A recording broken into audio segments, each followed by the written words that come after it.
You're welcome back to the podcast. I hope you enjoyed the last segment, which is part two of my conversation with Jimmy. This is the third and the final part of the conversation. Slightly longer, but I just wanted everything to be done with at this point. I hope you enjoy this last part. Feel free to reach out if you want to come on the podcast. I might be reaching out to you anyway to have a discussion, but this is what the discussion will look like. Thank you very much for watching. I really do appreciate it. And I hope to see you soon. So the other two things, and I'm curious to see how you actually remember them Okay. about sort of like politics or politics adjacent in during our time uh was one that the part of the ownership crisis, Okay. and we went on like a protest in Abiri in Oshogo. We Yeah. got to, we got to, at least we blocked the roads, normal things that we would normally do. Mhm. And they sort of like pleaded with us to allow some cars to pass. Yeah. And you had the opportunity to sort of like address Aregbe. hmm How much of that do you remember before I say what I thought was a bit tricky about that situation? Yeah. So, I mean, and to be fair, that was one of the major reason that till today I I have like utmost hatred for that Arabia of a man. Because, I mean, before he got his mandate back, while campaigning, Lautech was one of the major points that he was using as a campaign tool. When they get there, there was leadership crisis, blah blah blah. So when he met us, then the only solution they had to us was that okay, Akala, the late Akala was not going to enter a second time, and when APC government enters in Oyo State, things would take shape. So what's up with us? Like, are we still going? Are we just going to sit down and just watch, while waiting for what will happen in the election? So he had no solution to our problems. Then it was very obvious. So um, that day we sort of like waited behind after I think his chief of staff came. His supposed chief of staff came down to address us. Blah blah blah. That he's around. Do you know when we saw our election that day? No, 2 no. a.m. 2 a.m. So you can imagine. So we were able to meet with him at 2 a.m. that morning. So like definitely the following morning. And that was when we started having all these conversations. And of course it doesn't have any solution to our problem at that time. The problem there was that okay, majority of our lecturers were leaving for Ogbomoso because of the conmess, that was being, paid then by Makala. So I remember everything vividly. The following day, I got a call from the VC, Okay. and of course, he said the news and everything, and we had to go. Myself and Fika had to go to Ogbomoso the Mm, following night to go and meet with mm, the VC again. And that was when, a lot of people don't know what was, going on behind the scenes. The VC gave me the VC told me categorically that our protest then has caused so much problems, and that if we are not careful, we are even going to spend lots of, I mean, more time at home than we anticipate that we were looking at then. mm. That the only so that his own solution then, so he gave me like a deal. He gave me the contact number of what's his name in BCOS Ibadan, maybe Adeoti or something. That he was going to interview me, and I'm going to like sort of like grant an interview, do an interview. Mm. That we the medical students, we had a very long conversation, with the VC then, you know. that we, the medical students, had agreed to move to Ogbomoso, and he was going to give me 1 million naira. Bro, I'm telling you. what was So BC? Was whoa. he was going to give me 1 million naira to, like, I mean, just to mobilize myself to Ibadan to go and grant that interview. So like he already set up the interview. He already gave me my duty's number that I should call him, that he's expecting my call.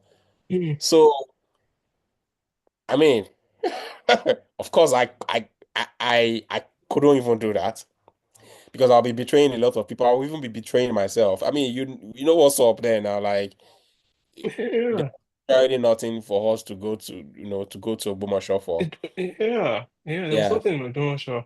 Yeah, I mean, so that's why I said a lot of people don't know, what's going on behind the scenes. So that was why it was very, that's why I didn't forgive a lot of people for so Hmm. many, trash that was being said because I was not around when I think there was another protest that happened in the hostel, Hmm.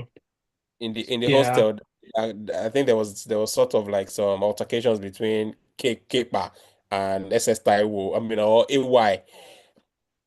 I think it was during that protest that AY was telling him back when Majeko Fikpatan, medical school, those Oh that kind God. of. So I was not around then because of personal issues that was going on with me then. So a lot Hmm. of people, started saying so many, things behind. So, but in terms of the protests, meeting with Aragbeshola, I mean, I appreciate, and that's one of the things that also I appreciate the fact that, these politicians can be really, really busy because Yeah. while waiting for him, a lot of people were just going in, going out, going in meetings upon meetings upon meetings before he was able to see us at, you know, 2 a.m. So that's pretty much it was a very good experience.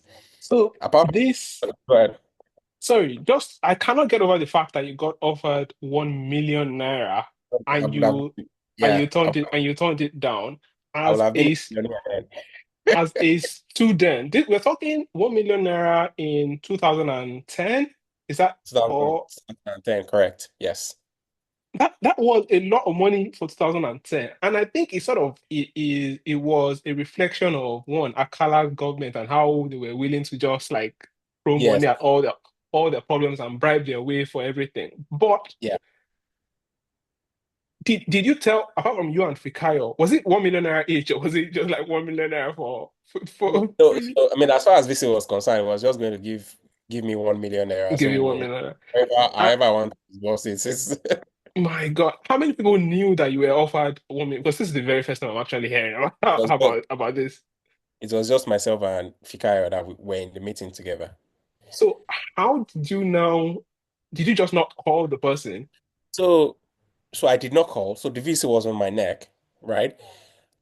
I think less than a week later, I got a call, like a distress call from one of the guys that I usually, sort out in college in Ogbomoso, Mm. that they've that there was a request from Ogbomoso that they should send my file to Ogbomoso. So God. so so that man actually, called me to come to his show now that they've been asking for my file, from Ogbomoso. Mhm. So, but it was just because I I didn't know what to tell the VC, so I was avoiding his calls. So he was literally calling me, I didn't know And I was avoiding his calls. So at some point, I had to call him. I just, tell him point blank that it will be very difficult for me to do because of we need to see progress being made first before we jump into that kind of situation, yeah, because there was really nothing That's Ogbomoso it. to do. Yeah. So he was just trying to, use me to score, some political points with, with the Oyo State government. Okay, at least by the time he's selling it to the government that even the medical students are happy to come, is also a Yeah. plus on his own portfolio. Yeah. Uh, Oh, wow. That and is it was, yeah. I mean, apart from that, there were a lot of battles then. Then apart then the SUG aspect of things like that, because after that protest, papers that were carrying the news, they were not they were not being specific about my position. So most of them are saying student union, SCG leader, SCG president. Ide Aluta felt I was impersonating him. Ide Uh, Aluta, even bunch of guys felt that I had collected money from certain politicians. Ide has given me money. So there was even one of my journeys to Ogbomoso like that, you know, because of, I've been able to sort out some of these goons in Ogbomoso too. yeah. So, so they came in handy at that time too. Yeah, Okay. yeah. Was trouble going to actually Yes, like yes. there Trouble was, was going to be trouble? yes. There was literally trouble in Was what's this that bar? at the SCG building? No. What's this bar in front of this Yahoo hostel in Ogbomoso? T Sensation. Oh, that's okay. Okay. That Okay. yeah, it was a T Sensation then. So trouble actually brewed that like so. But because of the fact that okay, fine, I've been good boys to some of these, goals. Yeah. So actually fought for me, and I just left Ogbomoso that night again. So many. So that's why I said I didn't really enjoy the financial aspect of it. Is the trouble aspect of it that I That that at least I that was pretty that was pretty prominent. yeah. Even like going to that part, I think that like that particular story is just fascinating. But instead of the point or the point of that I at least that I was a part of and like I remember and it was a bit it was a bit like funny was while we were out I think we were all outside Arede's Mhm. Campaign office. Albert building, and then you had like delivered a speech, and then instead of Albert sort of like respond, he started like Mhm. attacking you personally, saying like your English was okay, was weird or something of that nature. I was like, yeah, that's not what you're meant to address. You're supposed to probably Mhm. address what we are Oh, fighting yeah. about, which is we need to go to we need to get back to work. So it was it was a funny time. It was a funny time. Wow, I did not know that I'm still just shocked. I Yeah. probably I cannot trust myself in that scenario. Of course, I would think the fact that you are an Osun State indigene as Yeah. well may probably have like played a part in them trying to like convince you because if you had gone up and said that they would have Mhm. also said this person is actually even from Osun and So yeah. they want he is leading the students to actually Yeah. come back to Odumosho. So Yeah. oh god that was tricky. So I mean, That was tricky. it was. I mean, if the building were to be like, if there was a structure, there was a building, or things are going on well, and it's just that there was, tussle between two governments. If maybe it would have been a different ball game, but as in, in my own sense, if we say we are going to Ogbomoso to do what? Yeah, I think even after we had stayed home for, I can't remember now, must have been many months, must have Yeah, been a lot of months. We still resumed and we're taking lectures. Literally, we under under the tree. construction, Yeah, like with bamboo trees, like in the hall, and yeah, it was just really crazy. I yeah, think I'm not sure what the state of Odumosho is now. I do hope it survives because like it was yeah. literally built off our own sweat and Struggle. blood and struggle and struggle. Oh God. That is a fascinating that's a Yeah. fascinating story. So one other thing, and then we will sort of like move on to post-medical school, which I actually want to discuss, is that I found, well, there's a good story there, and I Mhm. want to see how much of it that you can remember, of course, or if you remember it separately than I did. And it was during the health week that we Yeah. had. part of the health week. The health week is like a week long activity for like to that LAMSA usually would, so that's the Medical Students Association would celebrate, and we'll do things like medical outreaches, we'll do dinners, we do awards. And in this particular health week, I think it was the one either in 600 level or 500 level, you were chair, weren't you? And I Yeah. was and I was editor in chief, and we had gone on an outreach to the Ataujas Palace. That's the king of Oshigbo's palace. Yeah. Okay, and I just wanted you to sort of recollect that. I recollect that story. How do you remember it? Well, I mean,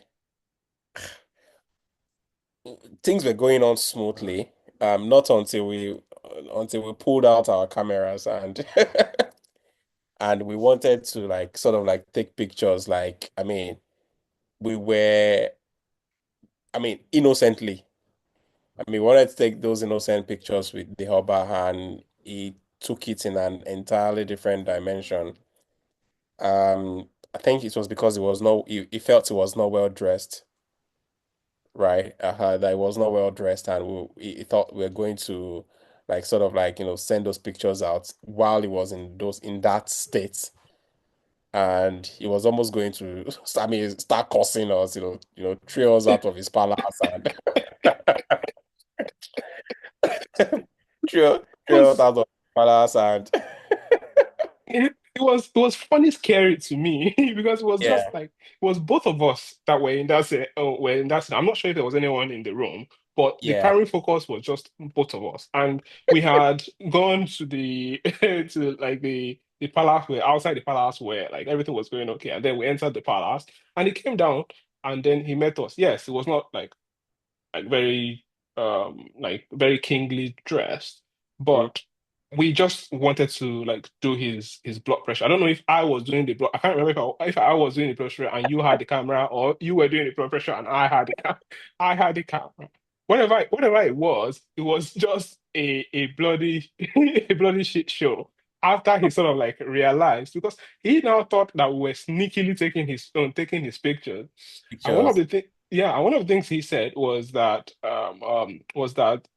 people would think that the that he king's was, oh, sick. he was sick. Yeah, yeah, yeah, And that might sort of like cause trouble. And he said, if we don't delete the pictures, that that the gods of the land or something like that will be angry with us. And he basically gave us like the marching orders to go. yeah. So it was scary funny. It was scary because it was giving us all these threats.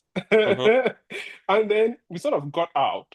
And then I don't know if you remember this. When we got out, I Hmm. think Bayo came to meet us. That one person had gone to meet him, and the person also I think came. I think was one of the assistants, and Yeah, said and came to check our phones whether we had actually deleted the picture. I yeah, don't know if you remember that part. yeah, yes, yes. And to be fair on him as well, like in retrospect now, like I think he's also actually just trying to be safe because Obas too, they are politically inclined, and maybe from his own point, I mean, angle, he was right. Because if those pictures get out, his opponent or whoever doesn't want him to be there, or whoever dislikes him, might just, start using those pictures as an excuse. I mean, and this is just me, being like sort of like a devil's advocate now, like thinking in his own, point of view. Yeah. Yeah, yeah, I think it's quite right. I just found that story is actually a good story. It's actually a good story to tell. Because of course, like looking back, of course, I don't think it would have taken anything for us to like tell him that, okay, does it mind Yeah, actually yeah, exactly. like us Yeah, taking pictures, and then maybe he would have actually gone in and dressed properly, very and then well. came Yeah. out and took pictures. But it was very Imagine, funny. that picture in front of Ocean Defender. Oshinurena was a terrible publication, was a terrible publication. Yeah, absolutely. I get what you're saying. Oh God. Fun times. So we're discussing, we talked about med school, post med school as well, which is like house job.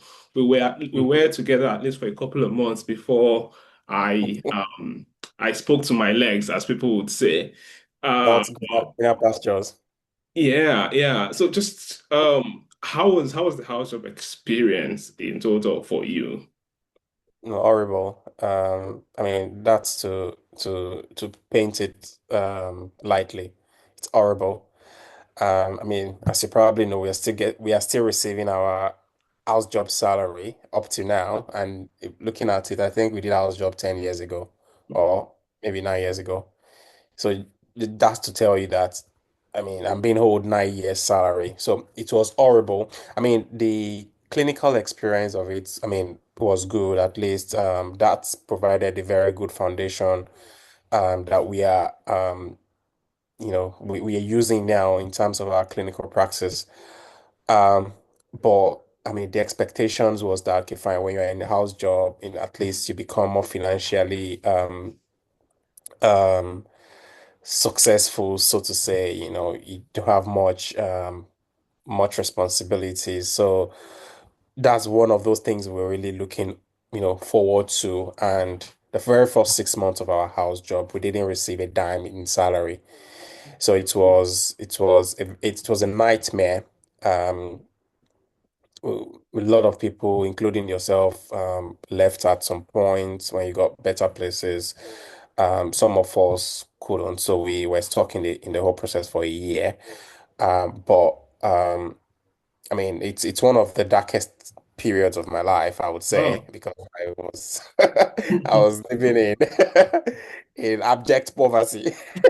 I mean, I could remember those times where we would be, chasing around the cold food in the hospital because we don't have any other means of surviving. And I mean, I got very good, I mean, very good colleagues there. Despite the fact that we do not have the money, but the friendship, the experience, the colleagues made the whole process, at least bearable to some extent before we left. Yeah, yeah, yeah. Of course, I was part of that. Like I said, for the beginning at least, before we went to FMC Katsina, I heard about like a time where there was some agitation for like the money, and then you went to meet one of the top managers, and then he said a story about like pig farming and all that. Were you there for that story? Can you just tell me what exactly happened? Yeah. Yeah, so it was the CMD of the hospital categorically, and that was I think we were rounding up with our program. As a matter of fact, I think that was our last day of our job. So he called us into his office. We were hoping to get a good news about the money we were being owed. And he's a very top guy, top professor, well known in Nigeria. He just called us, telling us that I mean, he appreciated all our efforts, and that unfortunately, I mean, these are his words, that there's no more money in medicine. That those are his words exactly.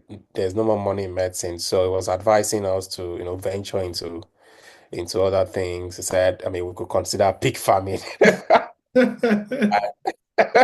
Yeah, The I heard that story and it just sounded ridiculous. I just could not like, house job is supposed to be like a time whereby you have less responsibility but relatively buoyant on finances. So it is a time where, people spend 7 years in med school. We spend up to like 9, 10 years. It is a time where all the sacrifices were supposed to come due. yeah, But then you get there, you sign a contract that says that you need to pay me what I own for the work, and then I do the yeah, work and I don't get paid. okay, yeah. I found it ridiculous. Yeah, and if you dissent your voice, if you want to go on strike, then they get threatened with a lot of things, and I mean, it was it was a nightmare, and that's just Yeah, yeah, yeah. Also, I think the politics of like Ogbomoso and Osogbo also continued post medical school, especially in that Ogbomoso hospital, because saying that you were going on strike felt like you did not want the Ogbomoso hospital to survive, which it wasn't yeah. just that. I need to eat. Exactly.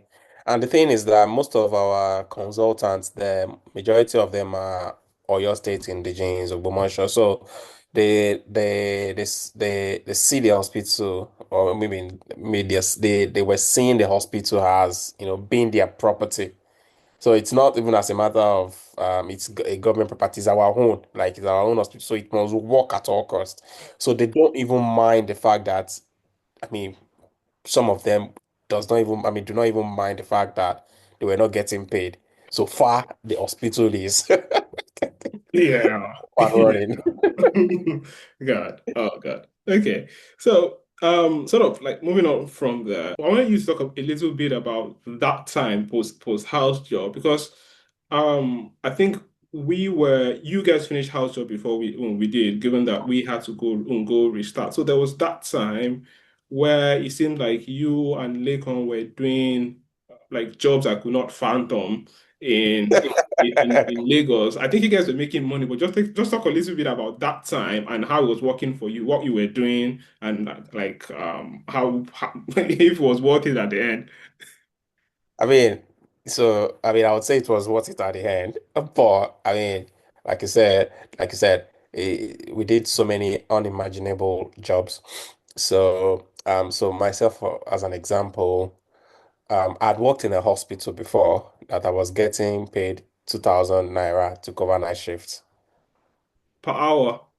No, you whining me. 2,000 naira per night. My God.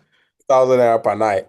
So at some point, so I got one private hospital which I was paying me 150,000, and that's like the normal pay in Lagos that time.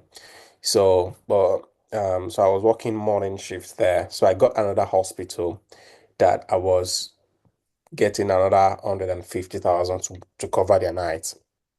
So So at least I was making 300,000 then. So there was one hospital that I do usually go on weekends.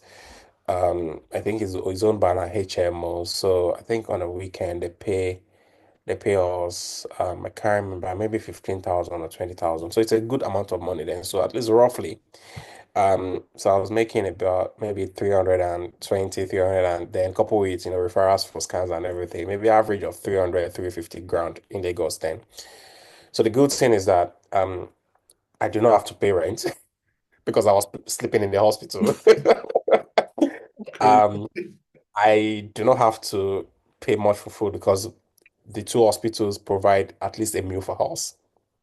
So, so I was very prudent. Like I was saving my bum out, just to be able to make sure that I get enough funds that I needed at that time to be able to, jack back. So it was, I did that for a solid year. Hmm. And then, so if you look at how much you're able to accumulate, based on that, I mean, as I was talking about 2000 and circa 2017, 16, I mean 17 thereabouts. So then, so if you're able to save like 3 million naira in 2007, so that's quite a lot of money, isn't it? So that was the money we just, added together. I came to Hall because I have lots of friends in Hall. So right from day one, right from the first day I got to train station, I reconnected with Bio. So it was Bio that came to pick me from the train station. So, and I think you were also there. You also came. Was it day after I think that? we went up soon after. Yeah, yeah. We No, went up. yeah, they came to my hotel. So right from the very first day I stepped my foot inside hall. So I've always, been with friends. So it was very smooth.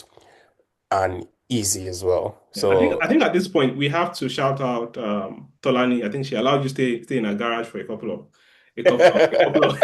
days. She did not chase you out. Shout out yeah, I mean, Tolani. Shout out so I did, Tolani. yeah. So I mean, Tolani didn't. I mean, I was not homeless, because of like Tolani. So it made things, very easy as well. So Yeah. Also, I think what I did not want to shy out of was for most of the time you were here, mhm, you had both your kids here, and mhm, of course you had your parent coming to help. Your mom, your wife was here on and off. But for most mhm. of the time, you had to do their schedules and juggle that, look after them. If they were unwell, you had to like take time off work and juggling that with work. How did you manage that? Yeah. So I mean, that's a difficult one. But it's, I mean, my years in the UK have been very, chaotic and very stressful, because I'm sole parenting our two kids. So it's very difficult, I must say, especially, when I was in hospital rotation, when I was in ED and I was doing odd shifts. So, but at every point in time, I always have someone with me. That I always, if I have to go out, we go to grocery stores, go for shifts. There will always be like someone with me. Initially, when my dad came, he spent 4 months. So there was a period that I was not going to have anyone with me for like 2 weeks because, okay, after my dad left, my sister-in-law came. She spent a month, then she also went to Canada. So I was not going to have like someone with me for like 2 weeks, and I was in A&E rotation there. Oh dear. So I had to ship my brother, my younger brother from Canada. Oh God. Ship him to just come. I mean, I just told him, yeah, just take your leave around this time, just come. So he came to UK around that time, spent 2 weeks. Then after the 2 weeks, then my parents-in-law came. So it's has always been, shipping one, I mean, some sort of people, I mean, everyone at every particular time, being strategic at those period.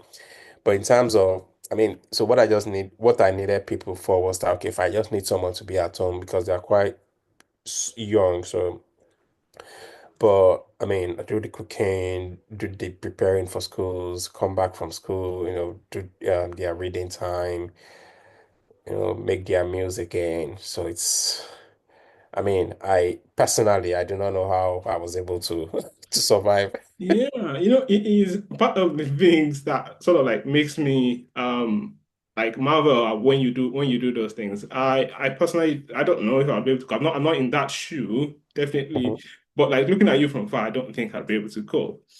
And that sort of leads me to this question. I've heard you refer to yourself severally as a domesticated man. And I think you say it tongue in cheek, but I think the evidence is also sort of there.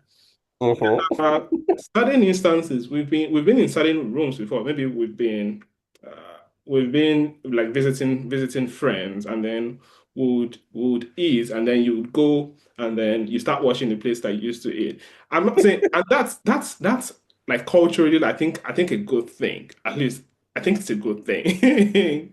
That's the normal thing. So is That's that I agree. is I agree. I agree. I agree. That's the normal thing. Culturally, it is strange. Culturally, it is strange, yeah, culturally strange, yeah, and but I need to say that. And would you say sort of the experience of, but I was going to say, would you say the experience of like being with your kids most of the time sort of like led you towards that like path? Or would you say that's what you have always been like? What would you say? I think that's how I've always been like, and even before even before the kids came into the picture, when my wife and I were when we moved to Canada. So do all these things together.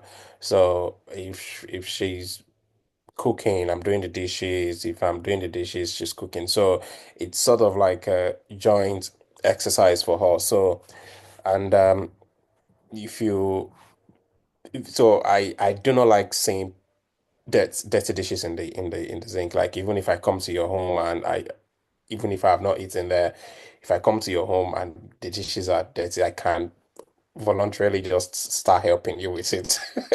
So, and I think that's just me personally, maybe who I am personally, but um, that was even before the kids came into the picture. So I think that has always been, myself. And also, I think I would also give my late mom some credit as well because of the way she has brought me up. I used to tell my wife that as young as 10-year-old, I had started making amala. Mm, mm. As young as when I was 10, I mean, I had started making amala. So there is literally no food that I cannot cook. I visited a friend 2 days ago. So I went because I went there with some bean pudding. I was going to make akara for my kids and also my mom. She was surprised that what? I said I made mine from the scratch, like from the scratch myself. God. I said that's what my kids will eat on a Saturday. Is it that pap or moi or pap or akara? So they have to eat it every Saturday. So I have to do it. Yeah, yeah. I think you, of course, would be someone that kids nowadays will refer to as 100-yard husband material. Uh, Yes, I think it's just like I said. I think it's just like culturally that people will find it strange. It's totally normal. There was this time that I think you had done what you did at like a friend's place. We're now at another friend's place, and you did mhm. exactly the same. You did exactly the same thing. And when we were at the first friend's place, I was like, yes, absolutely. I think I'm just going to do it. Just going to wash my plates and but then at the second friend's place, I did the same thing. I was like, okay, yes, am I doing this exactly because Jimmy is doing it? Or am I doing it because it is the norm? I thought about it for like 5 minutes. I was like, I feel I'm not going to do this because Jimmy is doing it. I'm just going to put it down. He made me feel bad at a point, but there is something to be said of like the genuineness of Yeah. of what you're doing. It just did not feel genuine. It felt a bit artificial to me. And I think it is something subconsciously that I have sort of picked up from you, and I think I might be a bit more comfortable like going forward doing those things. I mean, I'm glad I've positively influenced your life in that in that which regard. which is good. So um we're getting towards the end. What would you say that you're going to like take with you from the UK, from like the UK experience, 3 years? Yeah, I mean, it's a very remarkable experience. Like, I enjoyed every bit of it, though stressful. It was, I mean, I mean, it's still ongoing anyway. It's an experience that I would never, forget. Ike has trained me how to become, a well-seasoned JP, and I'm definitely going to miss my trainers, my colleagues. It's the whole system, I mean, generally, has been very, and all itself as well, it's been very, peaceful and calm. So, I mean, the experience has actually, barbecued me very well to be me professionally, and I just hope, to, take this forward, and maybe, who knows, sometimes maybe I would return or or not. Yeah. Yeah, I think the fact that you are credentialed across three countries at least now means that you do have the opportunity to do anything that you want in the future. Um, Second to the last question, are you heading back to Nigeria at some point? Y- yes. After I used to tell my wife and also my some of my friends as well that uh, once I get to retirement age, maybe 70, like I don't want to spend that retirement in, in these Western countries, and I think it's part of what I've seen, the experiences I've had um at work. Maybe some of those experiences are beginning to get into my subconscious and trying to shape my decisions as well. Um, I understand that the world is changing, so I've got two boys. Once they get old, they'll get married. Some of them are even, I mean, both of them, I say, they want to go live in another country. You So got two boys for now. two boys, yeah. I mean, I don't think I think that would end there.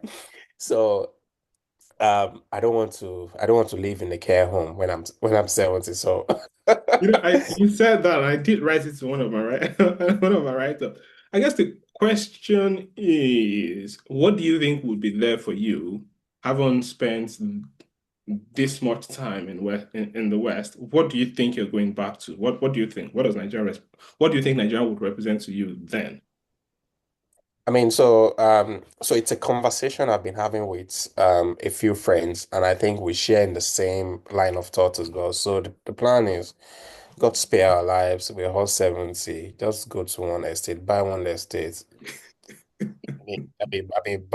Buy houses together around the same, neighborhood, and just enjoy the rest of our lives there. Enjoy what Nigeria has to offer us at that time. I don't know what it will be, but then, for as much as you've had businesses going on here and you have your savings as well, just to enjoy the rest of our lives. Yeah, I think that's a good thing. It's something that sort of like worries me. I'm not that young, but I'm pretty young.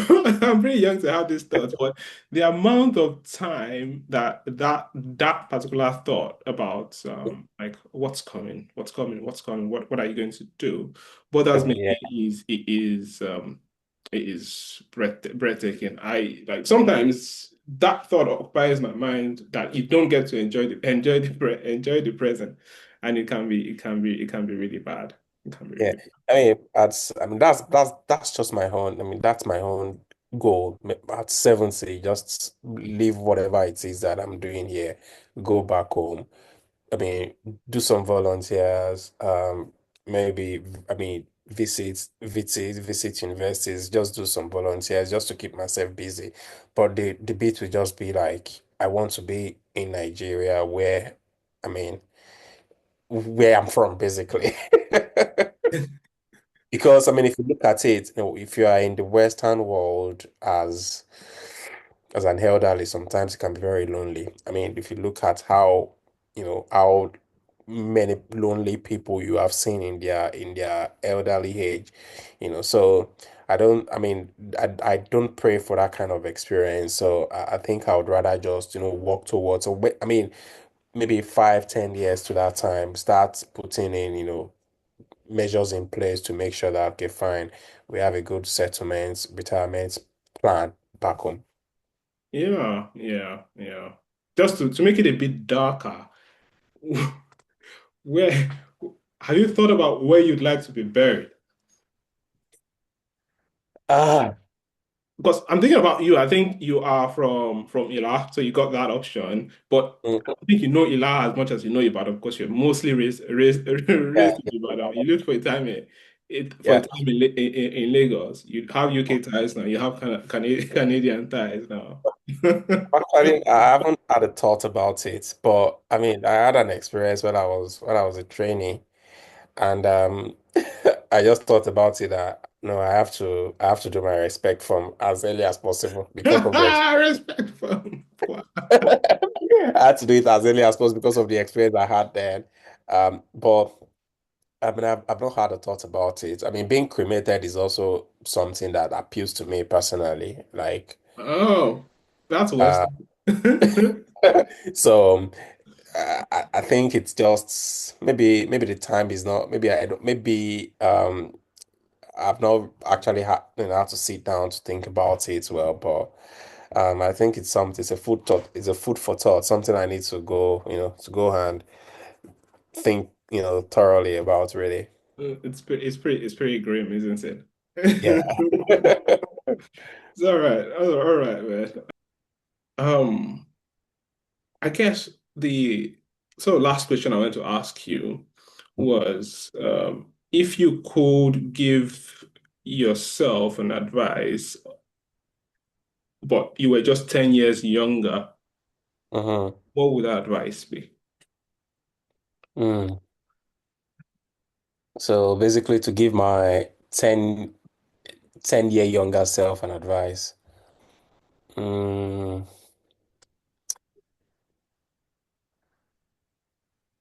I think it would be um make sure you um mm, okay, whatever you basically believe in, like whatever you are very much convinced in, make sure you go for it I mean, at all costs, whatever the odds may be. There will definitely be distractions on the road, but if that's your aim, make sure you go for it at all costs. Um, Also, I mean, if I were to also give myself another advice, I would say, mm, make sure you put God first in everything you do, and also pray to God to give you a very good and supportive partner, because that would shape or mar your journey in life, basically. I think that's really beautiful. And just to round up, who would you say, can you name like three people you think have had the most impact on your life journey so far? Mm, okay. So I would say my wife. I would say my sister. Then I would say my friend Fikayo. That's great. Thanks for coming on the pod. I'm hopeful I will see you again to speak about how things are going. Good luck with Canada. Yeah, absolutely. It's a pleasure to be on your podcast, and I hope when this becomes a very big thing, I mean, I'll be able to farm you and say, oh, I think I was the first very first guest on the on the episode.